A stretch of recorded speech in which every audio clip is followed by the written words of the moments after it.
nous nous sommes vite retrouvés, à marcher dans la mousse devant la grotte du pèlerin, où nous nous sentions à l'aise.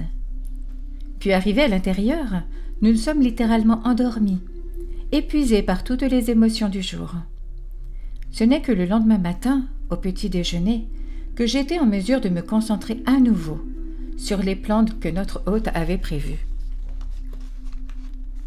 Les Pléiades ne sont pas uniquement constituées de l'étoile Electra que vous avez visitée, a-t-il annoncé. La Ligue stellaire des Pléiades est similaire à votre... Similaire aux Nations Unies s'interrompit Lydia, terminant ainsi sa phrase. Le pèlerin approuva de la tête. Oui, en quelque sorte, répondit-il. Les Pléiades sont composées de nombreuses sociétés galactiques très développées, qui, ensemble, forment un incomparable amas d'étoiles. Parmi elles, on y retrouve les plus brillantes. Alcyone, Méropée, Stéropée, Maya, Tageta. Sela Eno et Electra, d'où vous revenez. Il y a plus de 250 000 étoiles appartenant à cet amas d'étoiles. En tout, 200 systèmes planétaires, ou nations stellaires, ont été regroupés pour former la Ligue stellaire pléiadienne. Celle-ci est située à une distance de 200 à 500 années-lumière de la planète Terre. Les peuples indigènes des Pléiades sont descendants d'Andromède et de la Lyre. Ils se consacrent à l'étude des arts et des sciences spirituelles. On pourrait dire que l'art et la logique définissent les bases fondamentales de leur civilisation. Et c'est ce que vous allez maintenant étudier de plus près tous les deux. Vous allez vérifier tout cela ainsi qu'observer leur influence sur le reste de l'univers. Pfiou, je gémissais en prenant une louche de la délicieuse soupe que le pèlerin avait déposée sur la table de pierre. C'est une sacrée mission. « Pouvons-nous rentrer à la maison après ça ?» demanda Lydia, tout en caressant Lisa. « J'aime tellement cette magnifique chienne que je ne veux plus jamais la quitter. Viendras-tu avec nous, pèlerin ?»« Je vous y amènerai, » répondit le pèlerin en souriant. « Nous verrons si je peux y rester. Nous irons cette fois à Alcyone. Je suppose que je vais devoir continuer à vous guider. Bon, allons faire une petite promenade. » Nous avons suivi le pèlerin et son chien en empruntant un chemin forestier, recouvert de mousse et orné de fleurs qui me rappelaient celles de Södermanland ou de la Dalecarlie. Dalecarlie était un ajout de Mariana qui nous a rejoints lors de ce périple. J'ai alors senti les arômes du pin, du bouleau, de la mousse et des baies mûres. Je n'ai pas reconnu ces dernières, mais elles ressemblaient à de grosses myrtilles dont les feuilles vertes étaient aussi plus grandes. Un rugissement assourdissant nous a soudain arrêtés dans notre élan. Le pèlerin se mit à rire. « C'est juste une chute d'eau. Bon, celle-ci est un peu brillante, certes, se moqua-t-il. » Le chemin forestier s'ouvrait sur un bosquet et la chute d'eau déchaînée se dévoila dans toute sa splendeur. Elle semblait jaillir de nulle part, venant des hauteurs. L'eau en cascade miroitait, scintillait et avait une force hors du commun. Ces chutes étaient plus larges que les chutes du Niagara. Je ne pouvais pas voir de l'autre côté. On voyait de l'eau partout. De la mousse, des vagues et des gouttelettes multicolores s'envolaient. Lydia avait la main sur la tête de Lisa et se contentait de contempler la vue. Tous les deux observaient le paysage. Le pèlerin posa sa main sur mon épaule. « Vous avez devant vous la plus belle chute d'eau du monde !» cria-t-il. « Rapprochez-vous de moi pour que nous puissions commencer notre prochain voyage. » Il a placé alors ses bras autour de nous et Lisa s'est glissée entre ses jambes. Et nous étions une fois de plus en suspens. Les yeux fermés, nous entendions le vacarme musical de la chute d'eau dont les taux devinrent de plus en plus faibles. En ouvrant les yeux, nous réalisions que nous étions toujours près d'une cascade, mais celle-ci était beaucoup plus petite et moins bleue. « Bienvenue à Alcyone, qui pourrait être la sœur de la Terre. » Le pèlerin fit un geste de la main, montrant le magnifique, quoique assez ordinaire paysage d'une chute d'eau, derrière laquelle se dressaient de grands pins, des montagnes couvertes de mousse et des falaises. De l'endroit où nous nous tenions sur la rive, nous pouvions voir qu'entre nous et cette charmante chute d'eau se trouvait une clôture assez ordinaire, apparemment faite de fil de fer. La cascade grondait, mais pas aussi fort que la précédente. Cependant, en regardant de plus près alors que je me penchais sur cette clôture, je me trouvais face à quelque chose de totalement nouveau pour moi. En effet, au milieu de cette cascade, des corps minces et scintillants résonnaient. Il s'agissait en fait d'ondines, ou autrement appelées esprits de l'eau, qui dansaient dans l'écume de la cascade. Leur corps paraissait relativement transparent, mais c'est probablement le reflet de l'eau qui donnait lieu à cette illusion. Un des esprits de l'eau attendit les bras en nageant. Elle était si proche de moi que je pouvais voir clairement qu'il avait de vrais petits bras et un vrai corps, très semblable à celui d'un humain. En revanche, il était beaucoup plus petit. Nous étions arrivés sur une planète où les élémentaux osaient se montrer.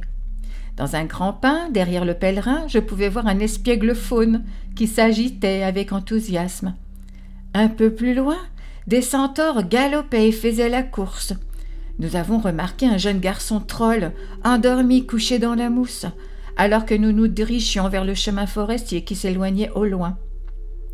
Le joyeux rire de Lydia retentit, bien qu'elle soulevait sa longue robe pour éviter de la piétiner. La nature de Halcyone était très semblable à celle de la Terre, mais l'une des plus grandes différences est ce que la Terre considère comme des créatures de contes de fées, qui sont ici des êtres que l'on rencontre couramment, des êtres bien réels. Elles vivent en symbiose avec les gens, ainsi que les animaux. Il n'y a pas de chasseurs ici. Les hommes et les animaux vivent en parfaite harmonie. Il est également impensable de manger de la viande. Toute forme de vie est végétarienne. Personnellement, je trouve que c'est un vrai paradis. J'aime parfois me promener ici, mais il n'y a rien qui nécessite une aide quelconque de ma part. C'est pourquoi Lisa et moi devons toujours retourner sur Terre, où on a grand besoin de notre aide. « Alors que faisons-nous ici ?» me suis-je demandé. « Pour la même raison que je vous ai accompagné, » répondit le pèlerin en souriant. « Je voulais vous montrer le royaume de la paix, pour que vous puissiez aussi donner votre rapport à ce sujet. Même le climat ici est agréable sur la globalité de la planète, ce qui ajoute à la prospérité le sentiment de bien-être. Contrairement à la Terre, Halcyone est une planète légère et accueillante.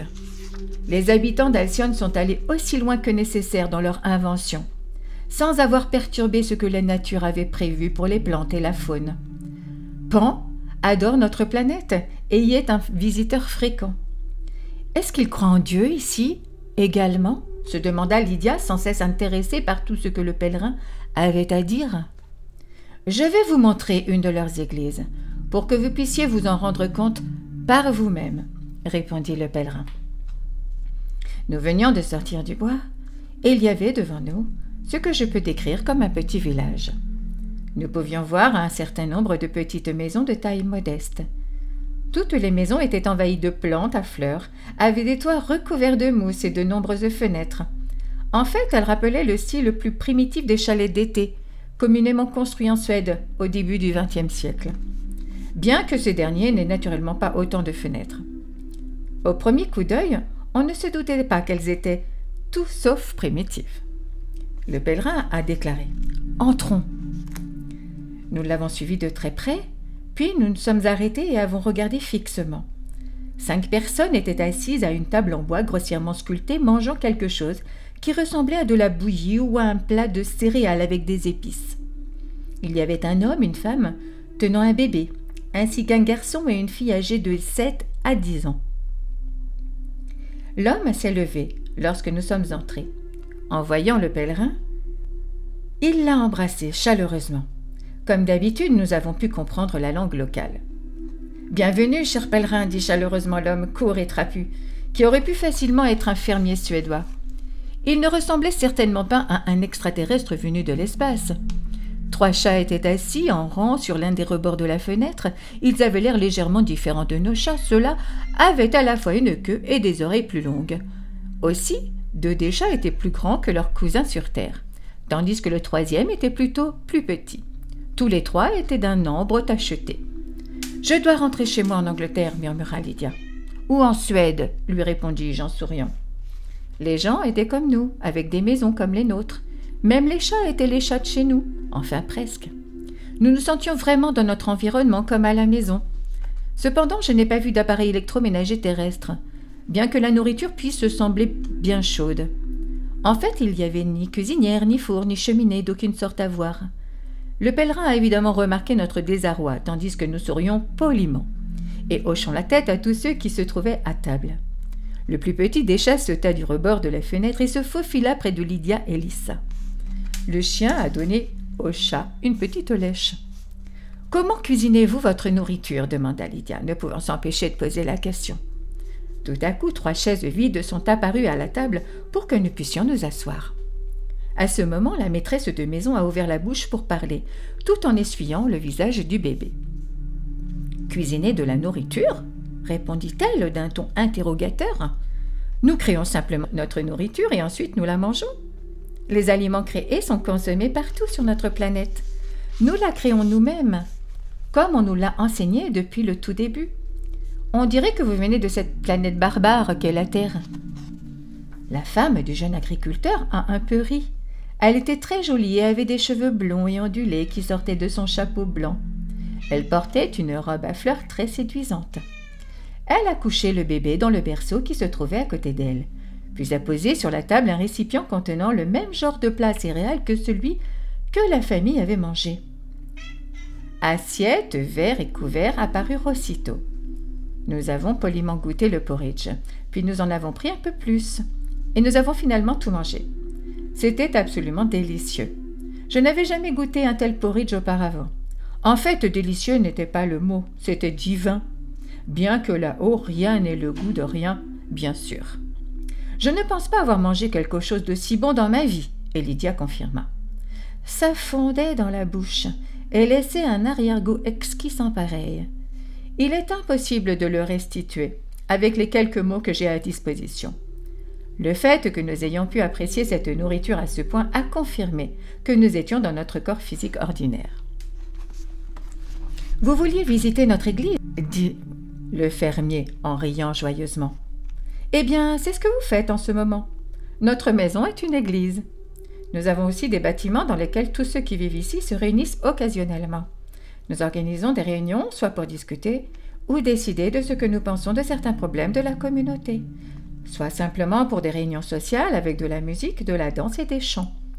Ces réunions se tiennent fréquemment dans la salle des fêtes du village, que je peux vous montrer si vous le souhaitez. Mais comme il n'y a qu'un seul lieu, qui est le même pour tous les habitants de cette planète, aucune église n'est nécessaire.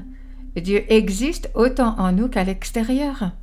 C'est vraiment aussi simple que cela, vous ne pensez pas ? Je me suis sentie un peu gênée lorsque j'ai réfléchi à la multitude de croyances et de religions déviantes pratiquées sur Terre. C'était tout à fait inutile et une source ridicule d'ennuis et de conflits.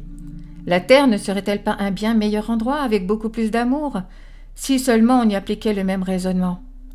J'ai regardé Lydia et j'ai pu voir qu'elle avait tiré à peu près la même conclusion. « Merci beaucoup pour votre aimable proposition de nous montrer la salle des fêtes, dis-je. Mais nous préférerions voir un peu plus de la nature et des êtres qui y vivent. Il se trouve que j'ai aperçu un des élémentaux au bord de la rivière lorsque nous sommes arrivés ici.